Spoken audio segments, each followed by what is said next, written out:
Hello guys, welcome to Pyrox classes. My name is Rahul और आज की इस वीडियो में अपन CGL मेंस 2022 के 3 मार्च का पेपर सॉल्व करने वाले हैं। ये जो पेपर था वो इजी टू मॉडरेट लेवल का था, यानी एक दो क्वेश्चंस को अगर अपन छोड़ दें तो बाकी सारे क्वेश्चंस थे वो डूएबल थे, यानी आप इजीली उनको अटेम्प्ट कर सकते हो। ठीक है, तो और एक और चीज़ मेरी आपसे एक रिकमेंडेशन रहेगी, जब भी आप इस तरीके की वीडियो है ना स्टार्ट करें, यानी कोई एजुकेशनल या मोटिवेशनल ऐसी वीडियो स्टार्ट करें, तो उसको स्पीड बढ़ा के देखा करें, यानी 1.5x या 2x की स्पीड में देखा करें। उससे क्या होगा, आपका बहुत ज़्यादा टाइम सेव हो जाएगा। जैसे अगर मान लो कोई वीडियो 2 घंटे की है, आपने उसको स्पीड बढ़ा के देखा तो आपकी वो वीडियो 1 घंटे में कंप्लीट हो जाएगी, यानी आप 1 घंटा अपना बचा लेंगे।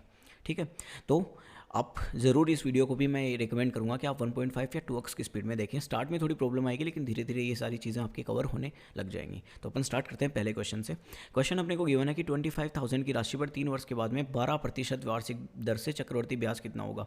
मैं आपको इसके 3 या 4 मेथड बताऊंगा। तो पहला मेथड तो अपने को सबको पता है, क्या होता है, अमाउंट इज इक्वल्स टू क्या होता है, प्रिंसिपल 1 + r/100 और इसकी पावर t। ये इसका फॉर्मूला होता है कि नहीं होता। लेकिन इससे अपने पास में क्या निकल के आएगा, अमाउंट। अमाउंट क्या होता है, अमाउंट का मतलब होता है प्रिंसिपल प्लस इंटरेस्ट, यानी जो मेरी राशि है उसके ऊपर मुझे कितना ब्याज मिला। ये दोनों चीज़ें मिलके क्या बनाती हैं, अमाउंट। लेकिन यहाँ पे मुझसे पूछा क्या है कि ओनली ब्याज बता दो, तो यानी मुझे क्या करना पड़ेगा, अगर मैं अमाउंट में से प्रिंसिपल को वापस माइनस कर दूँ। अब देखो इधर, तो मेरे पास में क्या आ जाएगा, इंटरेस्ट आ जाएगा कि नहीं आ जाएगा। तो मुझे यहाँ पे भी क्या करना पड़ेगा, इस फॉर्मूले में से -p, यानी प्रिंसिपल को, यानी जो मेरी राशि है उसको माइनस कर देना है। ठीक है, अब आपको कुछ नहीं करना, बस वैल्यू पुट करो। p की वैल्यू कितनी दे रखी है, 25,000, 1 + r की वैल्यू कितनी दे रखी है, 12/100, और t की वैल्यू कितनी है, 3 ईयर्स, और माइनस में 25,000। समझ गए। तो इस तरीके से आपका पहला मेथड यहाँ पे कंप्लीट हो जाता है।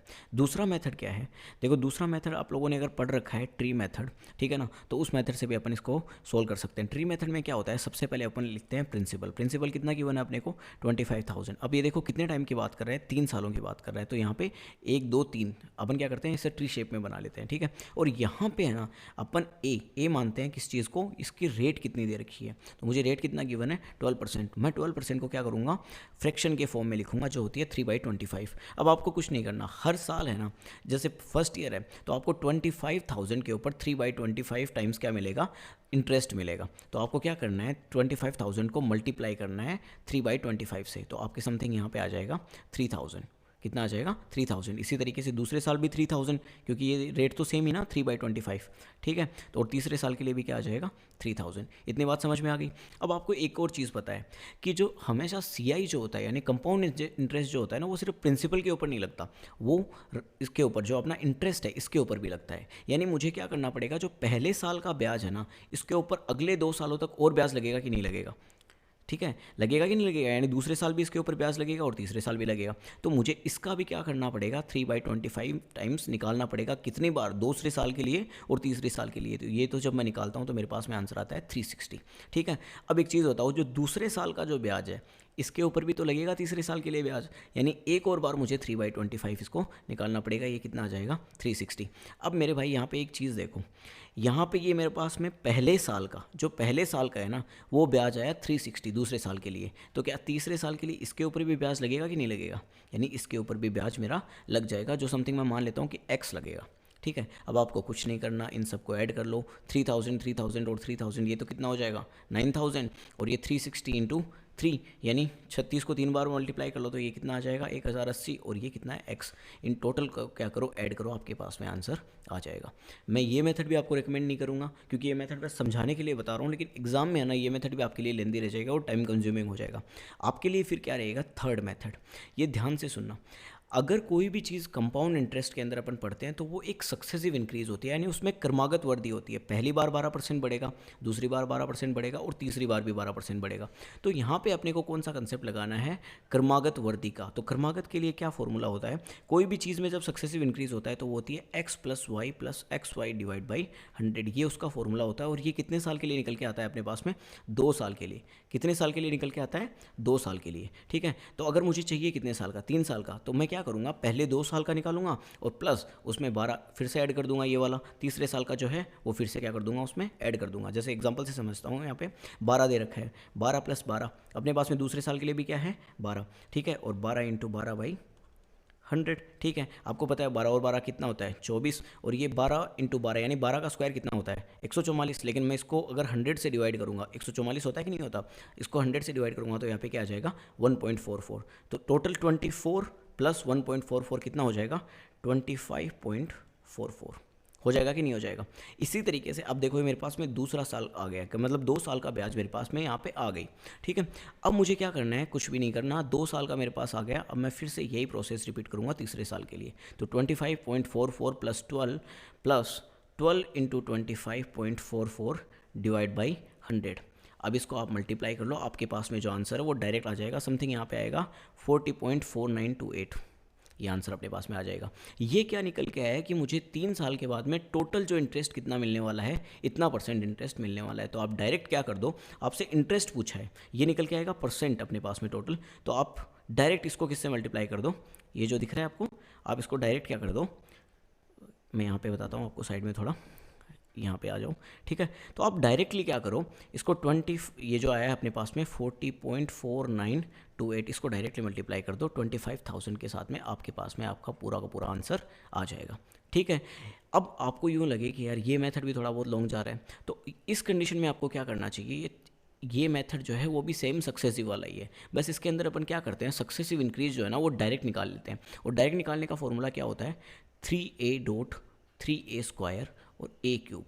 यानी यहाँ पे एक समझने वाली चीज़ क्या है कि ये फॉर्मूला अपने को याद होना चाहिए। अब इसमें वैल्यू किस तरीके से पुट करते हैं मैं समझा देता हूँ।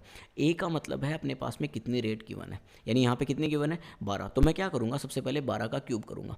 12 का क्यूब, ये देखो मैंने लाइन क्यूब बनाई है यहाँ पे, ये भी समझा देता हूँ। आपके पास में जो भी कोई क्यूब की स्क्वायर की जो भी वैल्यू आएगी ना, वो आपको कितने डिजिट्स तक रखनी है, 2 डिजिट तक। उसके अलावा जो भी रहेगी ना वो आपको क्या करना है, कैरी फॉरवर्ड करना है। तो 12 का क्यूब अपने को पता है कितना होता है 1728, होता है कि नहीं होता, 12 का क्यूब कितना होता है 1728। तो अपने को लास्ट के 2 डिजिट के प्लेस में क्या रखना है, सिर्फ 28। ये जो 17 है ना, ये क्या हो जाएगा कैरी, यानी ये हासिल चला जाएगा आगे। ठीक है ना, ये अगले वाली वैल्यू में क्या कर देंगे अपन, ऐड कर देंगे। अब आपको पता है यहाँ पे a स्क्वायर दिया है, यानी 12 का स्क्वायर कितना होता है 144, मल्टीप्लाई कर दो 3 से, तो 144 इंटू 3 कितना होता है, निकाल लो इसको, 13 ये 432, और यहाँ पे 17 आगे कैरी फॉरवर्ड हो जाएगा। तो ये टोटल कितनी वैल्यू आ जाएगी 449। मैंने अभी आपको क्या बताया कि अपने को कितने प्लेसेस तक रखना है, 2 प्लेसेस तक रखना है। कितने प्लेसेस तक रखना है, इसको थोड़ा सा इरेज कर लेते हैं यहाँ से। मेरे को कितने प्लेसेस तक रखना है यहाँ पे, 2 प्लेसेस तक। ठीक है, अब आपको क्या करना है, नेक्स्ट देखो क्या गिवन है अपने को 3a, यानी a को क्या करना है 3 टाइम्स मल्टीप्लाई करना है, यानी 12 थी 36, और यहाँ पे 4 पहले से कैरी आ रहा है अपने पास में, तो ये कितना चला जाएगा 40। अब देखो यहाँ पे भी अपने पास में डायरेक्ट कितना आ गया 40.4928, और यहाँ पे भी देखो अपने पास में यही वैल्यू आ रही थी 40.4928। यानी आप अगर ये इस मेथड से ना जाना चाहें सक्सेसिव वाले, तो आप डायरेक्टली ये फॉर्मूला याद रख सकते हैं 3 साल के लिए। इतनी बात आ गई समझ में, नेक्स्ट क्वेश्चन पे चलें। ठीक है, इसके अब मैंने आपको 4 मेथड बताए, आपको जो अच्छा लगे उस मेथड से आप जा सकते हैं। ठीक है, मेरी रिकमेंडेशन ये रहेगी कि इस टाइप के क्वेश्चन जो हैं वो आप सक्सेसिव मेथड से किया करें। ठीक है, जस्ट अ सेकेंड।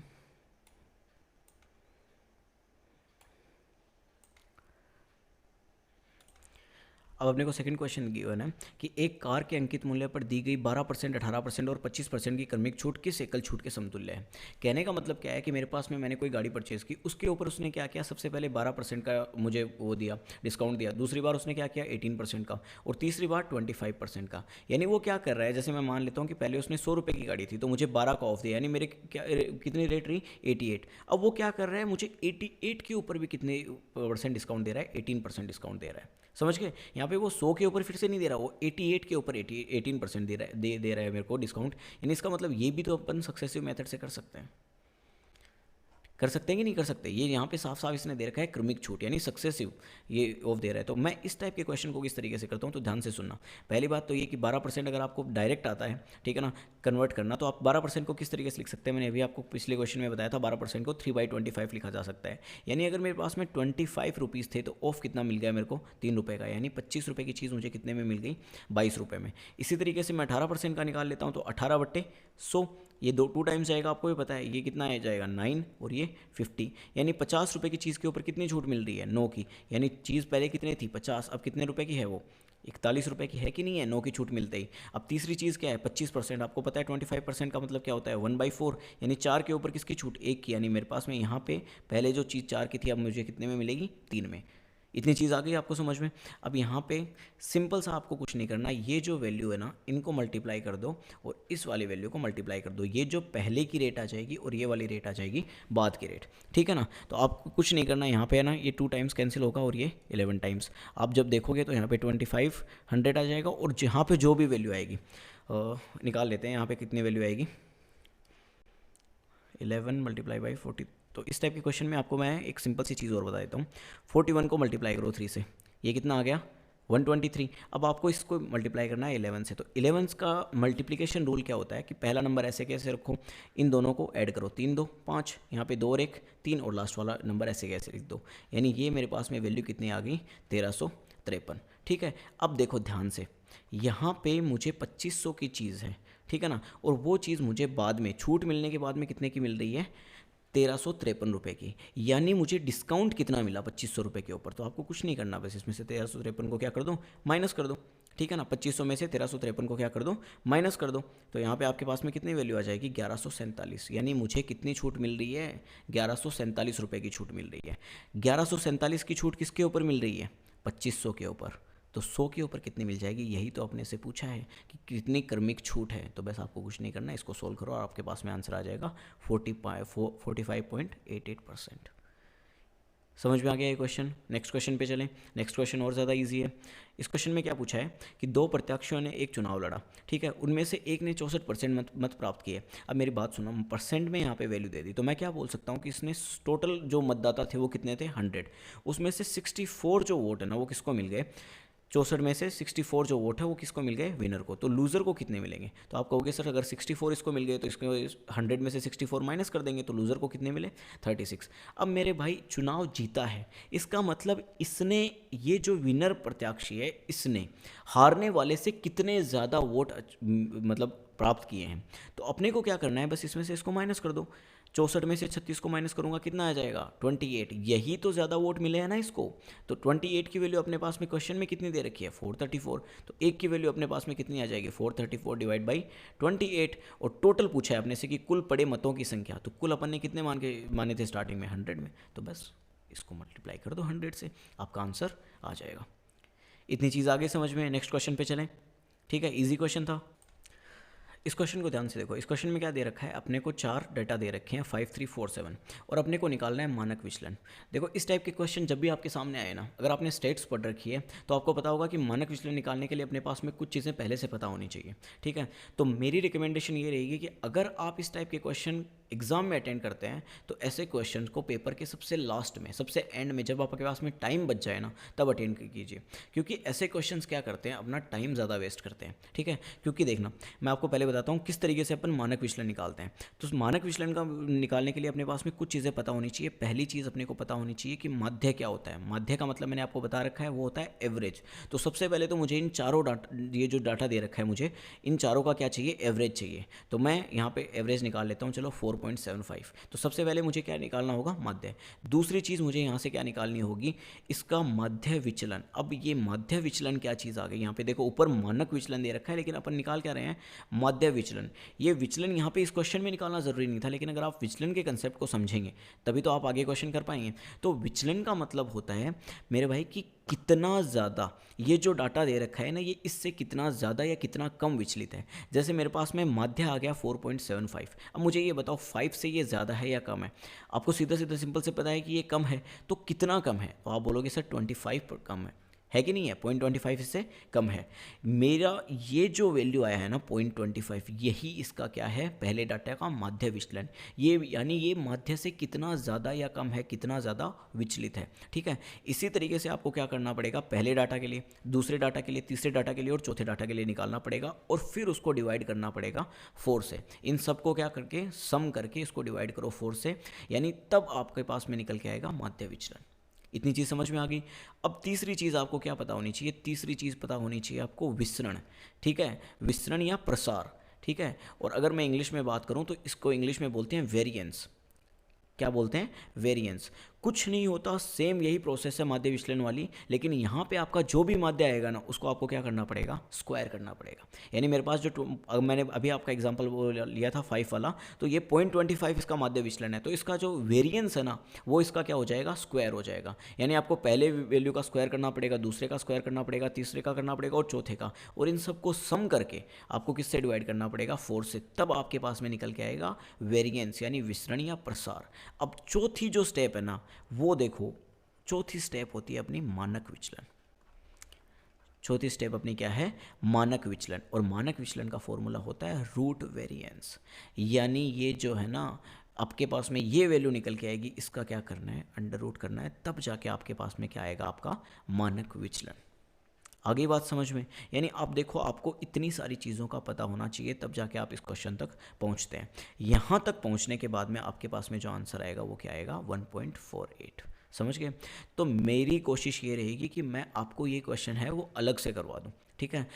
उसमें मैं स्टेट्स के सारे आपको माध्य, माध्यिका, ये जितनी भी चीज़ें हैं ये सारी पढ़ा दूंगा, उसके अंदर मैं ये क्वेश्चन आपके साथ में कवर करूंगा, ठीक है। तो अपन चलते हैं नेक्स्ट क्वेश्चन की ओर। यहाँ पे ये क्वेश्चन क्या करते हैं? रहने देते हैं। नेक्स्ट क्वेश्चन देखो क्या दे रखा है। इस क्वेश्चन में अपने को गिवन है कि एक कमरे की चौड़ाई b दे रखी है, उसकी ऊंचाई की दोगुनी और उसकी लंबाई क्या दी है। ये पूरा डाटा दे रखा है। अब मुझसे पूछा क्या है कि कमरे के सबसे लंबे विकिरण की लंबाई याद कीजिए। मुझे एक चीज़ बताओ, कमरा जो होता है ना, या तो वो क्यूब की शेप में होगा या किस शेप में होगा? क्यूबॉइड की शेप में। या तो मेरे भाई घन की शेप में होगा या घनाभ की शेप में होगा, ठीक है ना। लेकिन यहाँ पे देखो उसने चौड़ाई अलग दे दी, ऊंचाई अलग दे दी और लंबाई अलग दे दी। इसका मतलब वो शेप कैसी होगी? क्यूबॉइड की। आपने कोई शू बॉक्स देखा है, जूते का बॉक्स देखा है, तो उसकी जो शेप होती है ना वो क्या होती है? क्यूबॉइड शेप की होती है। या फिर आप जिस कमरे में बैठे हो आप उसके ऊपर नज़रें दौड़ा लो, वो भी क्यूबॉइड शेप में ही है। ये मैंने एक क्यूबॉइड बना दिया क्यूबॉइड। ये इसकी लेंथ होती है, ये इसकी ब्रेड्थ होती है और ये इसकी क्या हो जाएगी? हाइट। इतनी बात आ गई समझ में? अब इसने क्या पूछा है अपने से? विकिरण। अब मुझे एक बात बताओ, अगर ये कोई 2D शेप होती, 2D मतलब 2 डायमेंशनल सेट होती, तो यहाँ पे ये एक आयत ले लेता हूँ, इसका विकिरण कहाँ से कहाँ तक होगा? तो आप क्या बोलोगे? सर इसको जब मैं तिरछा एक पॉइंट से दूसरे पॉइंट मिलाऊंगा तो ये इसका विकिरण होता है। लेकिन क्या क्यूबॉइड में भी यहाँ से यहाँ मिलाने पर विकिरण हो जाएगा?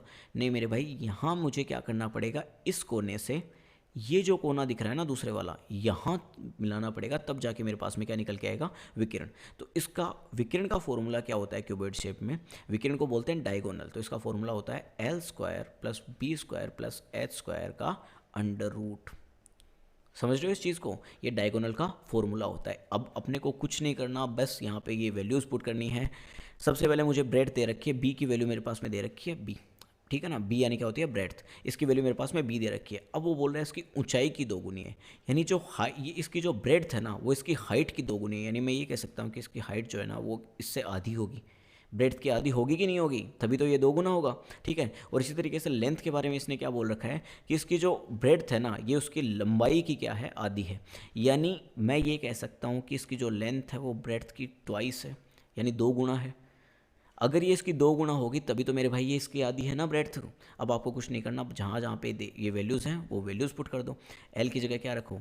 2b का होल स्क्वायर, b की जगह b², और h की वैल्यू अपने पास में क्या गिवन है? b/2 का होल स्क्वायर, और इन सब का क्या कर दो? रूट कर दो। अब आपके पास में जो वैल्यू आएगी रूट के अंदर वो क्या आ जाएगी? 4b² + b² + b²/4। जब आप इसको सोल्व करोगे, आपको भी बताया एलसीएम लेके सोल्व करते हैं तो अपने पास में डायरेक्ट आंसर आएगा √21b/2। क्या आंसर आएगा? √21b/2। अगर आपको यहाँ पे फॉर्मूला पता है तो आपके लिए क्वेश्चन बहुत जल्दी और बहुत आसानी से हो जाएगा। नेक्स्ट क्वेश्चन पे चलें, ठीक है। देखो इस क्वेश्चन को देखो, इस क्वेश्चन में आपको कुछ नहीं करना, आपको एक पैटर्न पकड़ना है सीधा सीधा, ठीक है। आपको यहाँ पे देखो, यहाँ पे दे रखा है 1 + x और यहाँ पे दे रखा है 1 - x। कुछ घंटी बची दिमाग में। आपने 8th क्लास के अंदर एक आइडेंटिटी पढ़ी होगी कि a - b और a + b अगर मुझे मल्टीप्लाई करना हो तो इसका आइडेंटिटी डायरेक्ट क्या होती है? a² - b²। क्या वही चीज़ यहाँ पे फॉलो हो रही है? इन दोनों के अंदर चेक करो। 1 + x और 1 - x के अंदर वही चीज़ फॉलो हो रही है कि नहीं हो रही? आप देखोगे ये है a + b और ये है a - b, यानी मैं डायरेक्टली इसको ये लिख सकता हूँ क्या कि 1 - x²। अब आप कहोगे सर 1 स्क्वायर क्यों नहीं लिखा? अरे 1 का चाहे स्क्वायर करो, क्यूब करो, कुछ भी करो, 1 तो 1 ही रहेगा, ठीक है ना। तो यहाँ पे मेरे पास में वैल्यू क्या आ जाएगी इन दोनों को सोल्व करने पे? 1 माइनस एक्स और 1 प्लस एक्स को 1 माइनस एक्स स्क्वायर, किस आइडेंटिटी से? ए माइनस बी, ए प्लस बी के। अब ये देखो यहाँ पे 1 माइनस एक्स है और यहाँ पे अपने को क्या गिवन है? 1 plus x square. 1 minus x square और 1 प्लस एक्स स्क्वायर, सेम ये वाली आइडेंटिटी फिर से लागू हो जाएगी कि नहीं हो जाएगी? इस बार मेरे पास में क्या आ जाएगा? 1 माइनस एक्स की पावर 4। नेक्स्ट देखो, यहाँ पे 1 माइनस एक्स की पावर 4 आया और यहाँ पे 1 प्लस एक्स की पावर 4 दे रखा है अपने को। तो ये दोनों भी सेम तरीके से सोल्व होके अपने पास में क्या आ जाएगी? सॉरी, 1 माइनस एक्स की पावर 8। अब देखो यहाँ पे 1 माइनस एक्स की पावर 8 और यहाँ पे 1 प्लस एक्स की पावर 8, तो ये दोनों सोल्व होके मेरे पास में क्या आ जाएगी? 1 माइनस एक्स की पावर 16। और यही तो आपने से क्वेश्चन में पूछा था। यानी अपने को कुछ नहीं करना, बस एक सिंपल सा पैटर्न पकड़ना है और एक 8th क्लास की जो आइडेंटिटी है वो अपने पास में याद होनी चाहिए, ए माइनस बी, ए प्लस बी वाली, और ये क्वेश्चन वहीं पर सोल्व हो जाएगा। आगे बात समझ में? नेक्स्ट क्वेश्चन पे चलें। ठीक है, नेक्स्ट क्वेश्चन क्या गिवन है अपने को कि 3 केजी चावल का मूल्य 180 रुपये है। अब देखो ये क्वेश्चन जिन्होंने भी किया है, ठीक है, आपने अगर प्रीवियस ईयर क्वेश्चन सोल्व कर रखे हैं तो 2017 के अंदर ये सेम क्वेश्चन आया था, यानी इस साल भी ये सेम क्वेश्चन क्या हुआ है? रिपीट हुआ है। तो इस टाइप के क्वेश्चन करने के लिए अपने को क्या करना पड़ता है? सबसे पहले जो चीज़ रेट दे रखी है ना, सबसे पहले वो निकालते हैं। मुझे क्या दे रखा है कि 3 केजी चावल का मूल्य 180 रुपये। अगर 3 केजी का 180 रुपये तो 1 केजी का कितना हो जाएगा? तो आपको पता है 3 से डिवाइड कर दो, यानी 1 केजी की रेट कितनी हो जाएगी? 60 रुपये। अब मुझे जो भी वैल्यू आएगी ना वो इस 60 रुपये के अराउंड घूमेगी, यानी मुझे क्या करना पड़ेगा? 60। अब इसका कंसेप्ट क्या होता है? यहाँ पे देखो सेकंड लाइन से पढ़ना स्टार्ट करो। 8 केजी चावल का मूल्य 5 केजी दाल के मूल्य के बराबर है। यानी जिसका मूल्य जिसके बराबर दे रखा हो ना, जिसका मूल्य दे रखा है सबसे पहले उसको ऊपर लिखो और जिसके बराबर दे रखा है उसको नीचे की साइड लिखो। समझ गए? मल्टीप्लाई करो, फिर से वही चीज़। 15 केजी दाल का मूल्य 2 केजी चाय के बराबर है, तो मैं क्या करूँगा? 15/2। जिसके बराबर दे रखा है वो नीचे और जो दे रखा है वो ऊपर। इसी तरीके से 3 केजी चाय का दे रखा है मुझे 6 केजी अखरोट के बारे में, और अब लास्ट में क्या पूछा है कि 10 केजी अखरोट का मूल्य कितना होगा? तो डायरेक्टली मल्टीप्लाई करो 10 से। आपको पता है ये सीधा सीधा इससे कैंसिल आउट हो जाएगा। क्यों? 5 दूनी 10 और 6, 10 को 6 से मल्टीप्लाई करेंगे तो 60, 60 से 60 डायरेक्ट कैंसिल, और जब आप इसको सोल्व करेंगे तो आपके पास में डायरेक्ट आंसर आएगा 3600। इस क्वेश्चन में कोई प्रॉब्लम? इजी सा क्वेश्चन। नेक्स्ट क्वेश्चन पे चलें।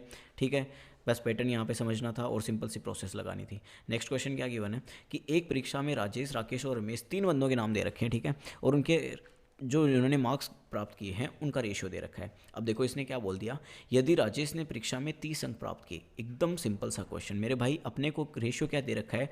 249, और राजेश का रेशियो क्या है? 2। यानी मेरे पास में 2 की जो वैल्यू है वो कितनी आ गई? 30। तो 1 की वैल्यू कितनी आ जाएगी? 15।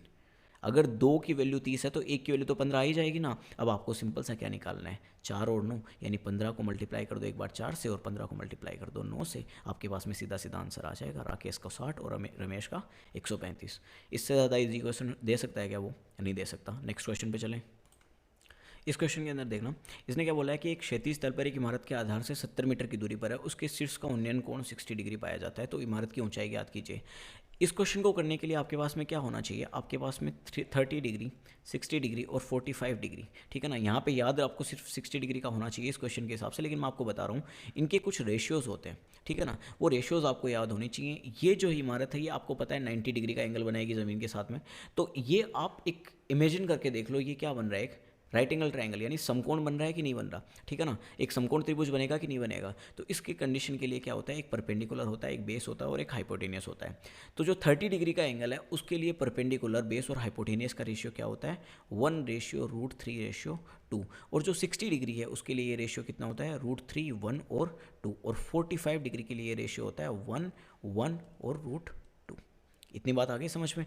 बस अगर आपको ये 60 डिग्री का रेशियो पता है तो ये क्वेश्चन आप इजीली सॉल्व कर दोगे। क्या गिवन है कि अपने पास में कोई इमारत दे रखी है, मान लेता हूँ मैं ये कोई इमारत दे रखी है, ठीक है। यहाँ से कोई बंदा इसके शीर्ष को देख रहा है, यानी यहाँ पे कोई बंदा खड़ा है और वो शीर्ष को देख रहा है। ये एंगल कितना दे रखा है अपने को? 60 डिग्री। अभी मैंने बताया कि 60 डिग्री का रेशियो क्या होता है? परपेंडिकुलर के लिए √3, बेस के लिए 1 और हाइपोटेनियस के लिए 2।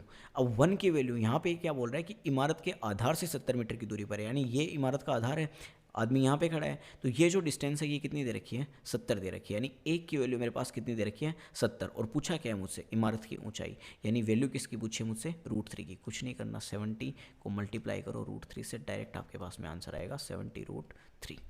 That's it. ईजी क्वेश्चन था कि नहीं था? ठीक है, नेक्स्ट क्वेश्चन पे चलें। यहाँ पे आपको सिर्फ और सिर्फ ये रेशियोज याद होने चाहिए। ठीक है, नेक्स्ट क्वेश्चन देखिए क्या दे रखा है। एक व्यंजक दे रखा है अपने को और इसका वो बोल रहा है कि इसकी वैल्यू निकाल के बताओ। कुछ नहीं करना मेरे भाई, यहाँ पे मैं डायरेक्ट कंसेप्ट बता रहा हूँ। जब भी आपको कोई ऐसी स्ट्रिंग दे, ठीक है ना, और वो इनफाइनाइट तक जाती हो, तो आपको कुछ नहीं करना, आप उस नंबर के दो ऐसे फैक्टर कीजिए जो कंजिक्यूटिव हो। कंजिक्यूटिव का मतलब क्रमागत, कहने का मतलब यहाँ पे मैं 20 के ऐसे दो फैक्टर करूँगा जो एक के बाद में एक लगातार है। यानी मैं ये बोल सकता हूँ कि 4 गुणा 5 कितना होता है, 20 होता है कि नहीं होता। तो जब भी आपको ऐसी कोई स्ट्रिंग दे और वो इनफाइनाइट तक जाती हो, बीच में साइन हो माइनस का, तो आपको कुछ नहीं करना। ऐसा कोई अगर नंबर हो जिसके दो कंसेक्यूटिव फैक्टर हो रहे हैं, तो याद रखना माइनस के केस के अंदर जो छोटे वाला ये जो फैक्टर है ना, यही इसका आंसर होगा।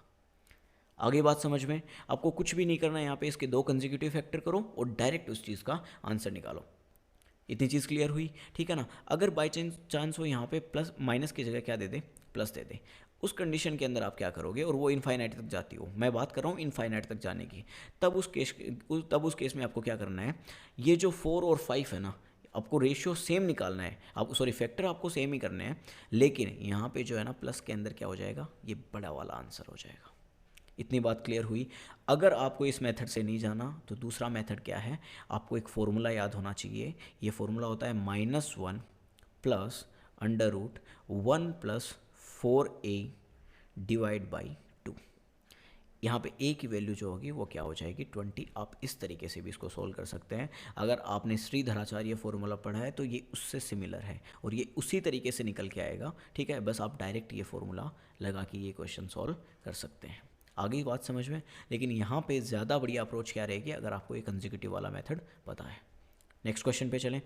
नेक्स्ट क्वेश्चन क्या बोल रहा है कि 3 व्यक्तियों के औसत वजन में 4 केजी की वृद्धि हो जाती है जब उनमें से एक व्यक्ति जिसका वजन 100 केजी है को दूसरे व्यक्ति द्वारा प्रतिस्थापित किया जाता है। कहने का मतलब क्या है कि एक 100 केजी का 3 लोग थे, उसमें से एक 100 केजी वेट वाला आदमी चला जाता है, उसकी जगह एक नया बंदा आता है, तो सबके वेट में कितने केजी की वृद्धि हो जाती है, 4 केजी की। यानी मेरे भाई मैं ये कह सकता हूँ कि 4 केजी की वृद्धि हो रही है, कितने लोगों के अंदर हो रही है, 3 लोगों के अंदर। यानी ये जो बंदा आया है ना, इसका वेट पहले वाले से कितना ज़्यादा होगा, 12 केजी ज़्यादा होगा, तभी तो ये चीज़ पॉसिबल होगी। तो पहले वाला कितना था 100, नए वाला कितना हो जाएगा 12 केजी ज़्यादा, यानी 112। Direct answer. आगे बात समझ में, अगर आपको इस तरीके से समझ में नहीं आ रहा, ये पहला मेथड है। दूसरा मेथड क्या होगा कि मेरे भाई मैं मान लेता हूँ कि पहले जो था ना उनका वेट वो कितना था x, यानी उनके जो टोटल वेट था उसका औसत कितना था x। 3 लोगों का वेट का औसत कितना था x, तो तीनों लोगों का टोटल वेट कितना हो जाएगा 3 × x, यही तो होगा। अब उसमें से क्या किया, एक 100 केजी वाला चला गया, ठीक है, और उसकी जगह पे कोई दूसरा बंदा आ गया। क्या हुआ, उसकी जगह पे कोई दूसरा बंदा आ गया, यानी एक गया और उसकी जगह पे कोई दूसरा पर्सन आ गया। अब मुझे इनका टोटल जो रेशियो है, अब मुझे बताओ 3 में से एक गया और एक दूसरा आ गया, इसका मतलब कोई बंदों की संख्या में चेंज हुआ, बिल्कुल नहीं हुआ। तो ये कितने हो गए 3, ठीक है ना। और अब इसने क्या बोला है कि पहले जो एवरेज था ना उसमें क्या हो गई, 4 की बढ़ोतरी हो गई। पहले एवरेज कितना लिया था अपन ने x, अब उसके अंदर बढ़ोतरी कितनी हो गई 4 की। बस आप इसको सोल्व कर लीजिए, आपके पास में डायरेक्ट आंसर कितना आ जाएगा 112 kg, ठीक है ना। इस इक्वेशन को आपको सोल्व करना पड़ेगा। सिंपल सी चीज़ें देखो, 3 को उधर सेंड कर दो तो ये 3x बन जाएगा और ये कितना बन जाएगा 12, ठीक है ना। और ये 3x जो है टोटल ये इससे कैंसिल हो जाएगा, ठीक है ना। तो ये p जो है इसकी वैल्यू 100 उधर जाते ये माइनस का उधर जाते प्लस का हो जाएगा, तो ये 112 kg डायरेक्ट आंसर आ जाएगा। इतनी बात आ गई समझ में। नेक्स्ट क्वेश्चन पे चलें। इजी क्वेश्चन था, मैं मानता हूँ इस क्वेश्चन से ज़्यादा इजी नहीं हो सकता। आपको अगर पहली अप्रोच से जाओ तो ये सीधा सीधा क्वेश्चन पड़ा है, ठीक है। अब इस क्वेश्चन को देखो। इस क्वेश्चन में क्या गिवन है कि एक निश्चित धनराशि पर 8 वर्ष में 21% वार्षिक दर से अर्जित साधारण ब्याज। साधारण ब्याज का फॉर्मूला क्या होता है, सिंपल इंटरेस्ट का फॉर्मूला क्या होता है, PRT/100, ठीक है। यही होता है ना, प्रिंसिपल को रेट और टाइम से मल्टीप्लाई कर दो और डिवाइड कर दो 100 से, ये अपने पास में क्या निकल के आ जाएगा SI, ठीक है ना। तो इसने क्या पूछा है कि मेरे पास में रेट दो जो है SI उनका रेशियो मुझसे पूछ लिया। रेशियो पूछने के लिए क्या होगा, तो मैं सिंपल सा कुछ नहीं करूँगा। इसने क्या बोला कि एक निश्चित धनराशि है, धनराशि मैं मान लेता हूँ P है, ठीक है ना। इसने क्या किया 8 वर्ष के लिए, तो T की वैल्यू कितनी गिवन है 8, और कितने % वार्षिक दर 21, ठीक है ना। तो ये PRT/100 डायरेक्ट मैं लिख सकता हूँ कि नहीं लिख सकता। अब इसने क्या बोला है कि उसी धनराशि पे, यानी प्रिंसिपल वही सेम है, ठीक है ना। अब इसने क्या चेंज किया है 21 वर्षों में, यानी पहले टाइम कितना था 8 वर्ष, अब क्या कर दिया 21 वर्ष। और यहाँ पे ये बोल रहा है समान दर से, यहाँ पे कंफ्यूज मत हो जाना। समान दर का मतलब क्या है, पहले कितनी दर थी 21%, अब भी कितनी है 21%, ठीक है ना। और ये टोटल इन दोनों का रेशियो पूछ रहा है, ये इन दोनों का क्या पूछ रहा है, अपने से रेशियो पूछ रहा है। तो आपको सीधा सिंपल सी चीज़ पता है, ये देखो ये इससे कैंसिल, ये इससे कैंसिल, ये 21 से कैंसिल, तो अपने पास में आंसर कितना आ जाएगा 8:21। ऐसे क्वेश्चन को दिमाग के अंदर ही सोल्व कर लिया करो कि कुछ भी नहीं है ऐसे क्वेश्चन के अंदर। आगे बात समझ में, नेक्स्ट क्वेश्चन पे चलें, ठीक है। नेक्स्ट क्वेश्चन क्या बता रहा है अपने को कि यदि एक समबहुभुज का बहिष्कोण 18 डिग्री है। आपको समबहुभुज का मतलब पता है, समबहुभुज का मतलब होता है जिसकी सारी साइड्स क्या हो, सेम हो, ठीक है ना। ये नहीं है कि एक साइड अपने को 2 सेंटीमीटर दे दी, दूसरी साइड 3 सेंटीमीटर, नहीं, इसकी सारी साइड्स क्या होंगी, सेम होंगी। तो अगर कोई बहिष्कोण दे, ठीक है ना, अपने को क्या दे रखा है बहिष्कोण में, मान लेता हूँ थीटा दे, तो आपको अगर नंबर ऑफ साइड्स निकालनी है तो उसका फॉर्मूला क्या होता है, तो ये होता है बहिष्कोण इज इक्वल्स टू 360/n, ठीक है। अपने को थीटा की वैल्यू कितनी दे रखी है 18 डिग्री, और ये जो n है ना, ये निकल के आएगी नंबर ऑफ साइड्स, कितनी साइड्स हैं, तो ये टोटल आप यहाँ से डायरेक्ट निकाल के सोल्व कर लो। n की वैल्यू कितनी आ जाएगी 20, यानी मेरे पास जो टोटल साइड्स हैं वो कितनी है 20। तो अपने पास यहाँ पे साइड्स निकल के आ गई, साइड्स की वैल्यू कितनी है 20। अब आपको दूसरी चीज़ और पता होनी चाहिए कि अगर मुझे साइड्स गिवन है तो मैं विकिरणों की संख्या कैसे निकालता हूँ, तो इसका फॉर्मूला होता है, और वो फॉर्मूला है n(n-3)/2, यानी n क्या दिया है यहाँ पे अपने को, नंबर ऑफ साइड्स, कितनी साइड्स है, तो बस वैल्यू पुट करो 20, और ये 20 - 3 कितना हो जाएगा 17/2, ये कितने टाइम्स 10 टाइम्स, यानी अपने पास में सीधा सीधा आंसर क्या आ गया 170, ठीक है। इजी कंसेप्ट, इजी था क्वेश्चन, बस आपको 2 कंसेप्ट पता होना चाहिए कि पहली बात तो अगर बहिष्कोण गिवन हो तो अपन साइड्स किस तरीके से निकालते हैं, और अगर अपने को साइड्स गिवन है तो अपने को विकिरण कैसे निकाले जाते हैं, ये दोनों चीज़ें यहाँ पे पता होनी चाहिए। चले नेक्स्ट क्वेश्चन पे, देखो नेक्स्ट क्वेश्चन क्या गिवन है। नेक्स्ट क्वेश्चन अपने को गिवन है कि एक नाव धारा के अनुकूल 35 किलोमीटर की दूरी 2 घंटे में तय करती है। धारा के अनुकूल का मतलब क्या होगा, धारा के अनुकूल का मतलब होगा कि मेरे भाई बोट की कुछ स्पीड होगी, और प्लस स्ट्रीम, यानी जो धारा है ना उसकी भी तो कुछ स्पीड होगी ना, यानी जो धारा है ना वो बोट को ज़्यादा पुश करेगी कि नहीं करेगी। तो ये जो है ये टोटल कितनी है 75/2। ये मैंने कैसे कर दिया, एक चीज़ बताओ, टाइम एंड डिस्टेंस में डिस्टेंस का फॉर्मूला क्या होता है, डिस्टेंस इज इक्वल्स टू क्या होता है स्पीड इनटू टाइम। लेकिन अगर मुझे स्पीड निकालनी हो तो मैं डायरेक्टली क्या करूँगा, डिस्टेंस अपॉन टाइम। तो मेरे भाई यही तो है, यहाँ पे b + s का मतलब क्या हुआ स्पीड टोटल, और d क्या है टोटल डिस्टेंस, ऊपर गिवन है मेरे को 35 किलोमीटर, ठीक है, और यहाँ पे टाइम कितना हो जाएगा 2 आवर्स, ऑब्वियसली दे रखा है मुझे।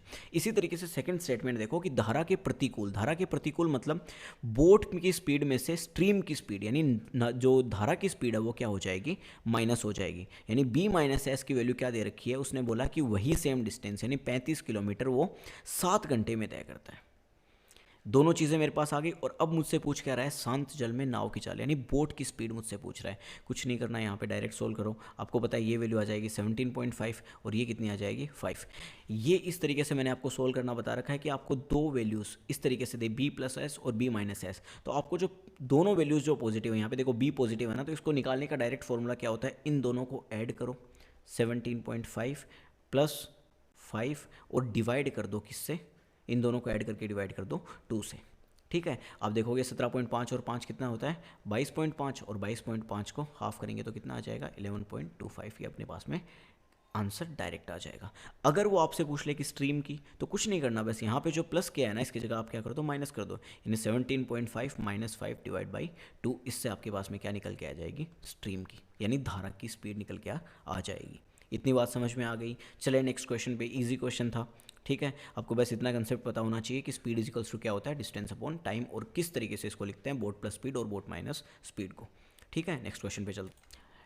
इस क्वेश्चन को देखिए, इस क्वेश्चन में क्या पूछा है अपने से, अपने को 2 एक्सप्रेशंस दे रखी हैं और उनका एलसीएम पूछा है। अपने को क्या दे रखी हैं 2 एक्सप्रेशंस दे रखी हैं और उनका एलसीएम पूछा है। एलसीएम निकालने के लिए क्या करते हैं, एलसीएम का मतलब सबसे पहले पता होना चाहिए आपको लोएस्ट कॉमन मल्टीपल, यानी ऐसी चीज़ें जो इसके अंदर और इसके अंदर, ठीक है ना, इन दोनों के अंदर क्या होनी चाहिए शामिल होनी चाहिए, तभी जाके अपने पास में क्या निकलेगा एलसीएम। तो ये आपको दिख रही है, एक इक्वेशन दे रखी है, सॉरी एक्सप्रेशन दे रखी है, और ये भी अपने को एक एक्सप्रेशन दे रखी है। किस तरीके से सोल्व करते हैं, इसके 2 फैक्टर कर लो, ठीक है ना। बचपन में काफ़ी किए होंगे आपने, 8वीं 10वीं ये सारी क्लासेस के अंदर ऐसे फैक्टर्स आते रहते हैं। तो 8 यानी जोड़ने के ऊपर 2 नंबर्स ऐसे ढूंढने हैं जिनको जोड़ने के ऊपर तो 8 है, और जिनको मैं मल्टीप्लाई करूँ तो मेरे पास में कितना आना चाहिए 15। तो मेरे पास में 2 ऐसी वैल्यूज़ हैं 5 और 3, देखो जोड़ के देखो, 5 और 3 को जब मैं ऐड करूँगा तो अपने पास में क्या आ जाएगा, 8 आएगा कि नहीं आएगा। और इसी तरीके से मैं 5 को 3 से मल्टीप्लाई करूँगा तो अपने पास में क्या आ जाएगा, 15। यानी मेरे पास में सीधा सीधा अगर मैं निकालना चाहूँ तो मेरे पास में पहला फैक्टर आ गया x-5 और दूसरा फैक्टर आ गया x-3। सेम वही मेथड यहाँ पे लगाओ, इसके भी दो फैक्टर करो जिनको ऐड करने के ऊपर 5 और मल्टीप्लाई करने पे 6 आए। तो मेरे पास में दो कौन से नंबर हैं, 3 और 2। यानी यहाँ पे मेरे पास में दो फैक्टर क्या आ जाएंगे, x-3 और x-2। आगे बात समझ में, ठीक है। आप देखोगे x-3 तो यहाँ भी कॉमन है और यहाँ भी कॉमन है, तो इसको तो अपन एक बार ही लेंगे। और जो दो वैल्यूज़ अपने पास में है ये एक्स्ट्रा आ गई, यानी यहाँ पे मेरे पास में जो एलसीएम आएगा वो क्या आ जाएगा, x-5, x-3 और x-2, जो सिर्फ अपने पास में एक ऑप्शन में गिवन है। आगे बात समझ में, आपको कुछ नहीं करना है एलसीएम के लिए, इसके फैक्टर्स निकालने और फैक्टर्स में से कॉमन वैल्यूज जो है ना वो हटा देनी है, उसके अलावा जितनी भी वैल्यूज़ हैं उन सबको शामिल करना है। आगे बात समझ में, नेक्स्ट क्वेश्चन पे चलते हैं। नेक्स्ट क्वेश्चन क्या गिवन है कि यदि दो समरूप त्रिभुजों के क्षेत्रफलों का अनुपात, यहाँ पे अपने को इनके एरिया का रेशियो दे रखा है, दो समरूप त्रिभुज। समरूप का मतलब क्या होता है, ठीक है ना, यानी जिनकी दोनों की शेप क्या हो, ये देखो एक त्रिभुज ऐसा है और एक त्रिभुज ऐसा है, इन दोनों की जो शेप है ना वो सिमिलर है, ठीक है ना, सिमिलरिटी यहाँ पे दे रखी है इन दोनों के बीच में। अब एक चीज़ मुझे बताओ यार, आपने कभी भी किसी साइड को ऐसे लिखते सुना है कि cm सेंटीमीटर स्क्वायर या मीटर स्क्वायर, क्या कभी सुना है इस तरीके से? या फिर आपने कभी एरिया को इस तरीके से लिखते हुए सुना है क्या कि सेंटीमीटर में एरिया आ गया या मीटर में एरिया आ गया? जी बिल्कुल नहीं। आपको पता है एरिया जो होता है ना वो हमेशा सेंटीमीटर या मीटर स्क्वायर के अंदर लिखा जाता है, यानी उसके ऊपर क्या होता है, स्क्वायर लगा होता है। और जो साइड्स होती है ना वो हमेशा क्या होती है, सेंटीमीटर के अंदर लिखी जाती है, ठीक है। यानी मुझे सीधा सिंपल सी एक चीज़ बताओ, अगर मुझे एरिया अभी मैंने आपको क्या बताया किस में लिखा जाता है, मीटर स्क्वायर में या सेंटीमीटर स्क्वायर में, जिसमें भी, अगर मुझे एरिया से साइड के अंदर जाना हो तो मैं क्या करके जा सकता हूँ, तो भाई साहब डायरेक्ट अगर मैं इसका स्क्वायर रूट कर दूँ तो मेरे पास में डायरेक्ट जो आएगी वो साइड आ जाएगी कि नहीं आ जाएगी, यानी यहाँ से मेरे पास में साइड आ जाएगी कि नहीं आ जाएगी। तो वही चीज़ यहाँ पे कर दो, इसका क्या कर दो, रूट कर दो। तो 196 का रूट कितना होता है, 14, और 625 का कितना होता है, 25। डायरेक्ट आंसर अपने पास में आ गया। याद रखने के लिए आप इस मेथड को अप्लाई कर सकते हो, ठीक है, कि एरिया जो होता है वो हमेशा किस में आता है, सेंटीमीटर स्क्वायर में। और इसी तरीके से अगर मैं वॉल्यूम पूछ लूँ, वॉल्यूम किस में आएगा, अगर यहाँ पे आपको वॉल्यूम दे दे तो वॉल्यूम आता है हमेशा सेंटीमीटर क्यूब या मीटर क्यूब के अंदर, ठीक है ना। तो वॉल्यूम से अगर अपने को साइड के अंदर जाना तो अपने को क्या करना पड़ता है, क्यूब रूट, क्या करना पड़ता है, क्यूब रूट। इतनी चीज़ें समझ में आ गई। नेक्स्ट क्वेश्चन पे चलें। नेक्स्ट क्वेश्चन क्या गिवन है कि ये अपने को दे रखा है कि 17.17 मीटर ऊंचे एक सीधे खड़े खंबे के सिर से एक सीधी खड़ी मीनार के शीर्ष का उन्नयन कोण 60 डिग्री था। अब इस क्वेश्चन को ध्यान से समझना मेरी बात को। यहाँ पे कोई खंबा खड़ा है और इससे थोड़ी सी कोई दूरी के ऊपर यहाँ पे कोई मीनार है। मीनार समझते हो, कोई बिल्डिंग यहाँ पे खड़ी है, ठीक है। इसकी लेंथ अपने को दे रखी है 17.75, ठीक है। और इसकी लेंथ अपने को यहाँ से लेके यहाँ तक, ये टोटल जो लेंथ, अरे कोई नहीं, टेढ़ी लेंथ बन गई, कोई दिक्कत वाली बात नहीं है। ये अपने को दे रखी है 57.75। इतनी बात आ गई समझ में। अब वो क्या बोल रहा है कि यहाँ की इसके खंबे के शीर्ष से इस बिल्डिंग का जो शीर्ष का उन्नयन कोण है ना यहाँ पे, ठीक है ना, ये मेरे को दे रखा है 60 डिग्री। अब मेरे भाई यहाँ पे ये चीज़ देखो कि अगर मैं यहाँ पे खड़ा हूँ तो ऑब्वियस सी बात है मेरे लिए जो बेस होगा, आधार होगा, वो ये होगा कि नहीं होगा। तो यहाँ पे इसको दे रखा है 60 डिग्री, ठीक है। अब एक चीज़ इसमें गौर करने वाली क्या चीज़ है, जितनी लेंथ यहाँ से लेके इस खंबे की यहाँ तक है, क्या उतनी लेंथ ये वाली भी हो जाएगी या नहीं हो जाएगी, यानी ये वाली लेंथ भी कितनी हो जाएगी, 17.75। और इसका जितना बेस है, ये ध्यान से देखना, यहाँ से लेके यहाँ तक की जितनी डिस्टेंस है, क्या वो डिस्टेंस इसके बराबर होगी कि नहीं होगी, होगी कि नहीं होगी, ठीक है। तो अभी मैंने आपको 60 डिग्री का रेशियो बताया था। क्या रेशियो होता है 60 डिग्री का, परपेंडिकुलर क्या होता है, √3, बेस कितना होता है 1, और ये कितना होता है 2, ठीक है। अब मुझे एक चीज़ बताओ, ये जो खंबा है उसकी, ये जो पूरी बिल्डिंग है इसकी टोटल लेंथ कितनी दे रखी है, 57.75। लेकिन अगर मैं सिर्फ इतनी लेंथ की बात करूँ तो आप क्या करोगे, ये जो यहाँ तक, सॉरी यहाँ तक की लेंथ की बात करूँ तो आप क्या करोगे, अरे मेरे भाई पूरी लेंथ में से इस खंबे की लेंथ को हटा देंगे, यानी 17.75 इसमें से क्या कर देंगे, माइनस कर देंगे। तो ये जो यहाँ से लेके यहाँ तक मेरे पास में जो लेंथ निकल के आएगी वो क्या आ जाएगी, 40। यानी मेरे पास में √3 की वैल्यू कितनी आ गई, 40। मुझसे पूछा क्या है कि आधार से मीनार का आधार कितनी दूर है, यानी यहाँ से लेके इसके बीच की जो लेंथ है ना, ये मुझसे पूछी है। तो ये कितनी अपने पास में गिवन है, 1।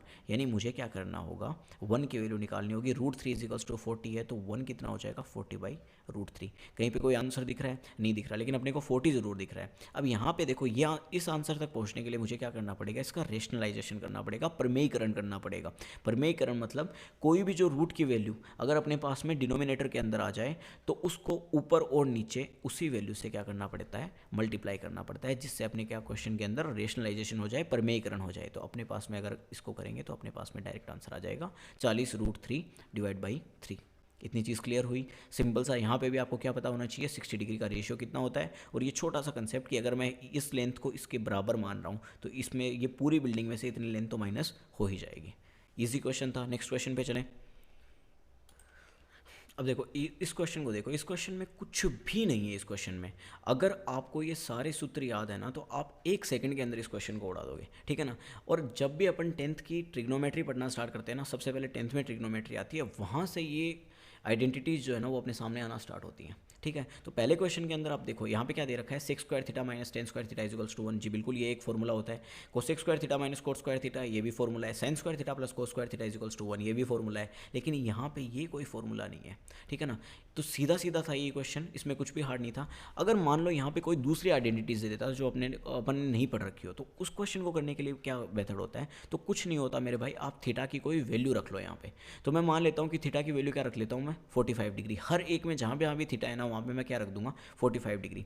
यहाँ पे आपको पता है sec square theta, sec theta की वैल्यू कितनी होती है, सेक 45 की वैल्यू कितनी होती है, तो मुझे पता है सेक 45 की वैल्यू होती है √2, और यहाँ पे दिखाई दे रखा है सेक स्क्वायर थीटा यानी √2 का होल स्क्वायर, और tan स्क्वायर थीटा यानी tan 45 की वैल्यू कितनी होती है 1 का होल स्क्वायर, ठीक है ना। यहाँ पे √2 का होल स्क्वायर कितना होता है 2 माइनस 1 1, यानी ये जो है ना ये इसको सेटिस्फाई कर रहा है कि नहीं कर रहा, इसका मतलब ये इसका फॉर्मूला होगा कि नहीं होगा।